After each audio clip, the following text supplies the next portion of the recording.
Hello everyone, welcome to পাখির গল্প। আজকে আমি পাখিদেরকে ডিম সিদ্ধ করে দিয়েছি গ্রেট করে। ডিমটা গ্রেট করে দিলে ওরা খুব ভালো খায়। এই তো সবাইকে ডিম সিদ্ধ দিয়ে দিয়েছি। এই জোড়াটা হচ্ছে আমার মাস্টার পেয়ার। ওরা ডিম বাচ্চা করছে, ওরা ডিম দিয়েছে, আমি দেখেছি।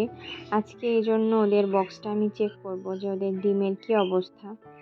তো ওদের বক্স খুলতেই ও চলে এসেছে বক্সের ভিতরে, ভয়ে দেখাচ্ছে আমাকে, কোনোভাবেই ডিম ধরতে দিবে না। তো ওর ডিম ধরে দেখলাম ওর একটা ডিমের অবস্থা খুবই খারাপ। পরে আরও আরও ডিমগুলো দেখলাম যে ওগুলো নষ্ট হয়ে গেছে। টোটাল 5টা ডিম ছিল, 3টার অবস্থা খুবই খারাপ। পরে আমি আর যে দুটো ছিল ওই দুইটাও আমি ভালোভাবে চেক করে দেখলাম একটা ডিম নতুন আর একটা ডিম ভিতরের ব্লাড এসেছে। এই জন্য আমি ওই দুইটা ডিম ভালোভাবে রেখে তারপরে বক্সটা আটকে দিলাম। আর এরপরে আমি বাকি 3টা ডিম দেখলাম যে কি হয়েছে।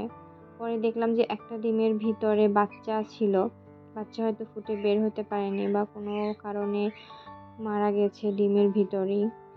আর বাকি দুটো ডিমেরও সেম অবস্থা, দুটো ডিমই খালি হয়ে গেছে ভিতরে, একদম ভিতরে কিছুই নেই। তো এরকম কেন হলো বুঝতে পারলাম না। আমি কিছুদিন ব্যস্ততার কারণে ওদের ডিম চেক দিতে পারিনি।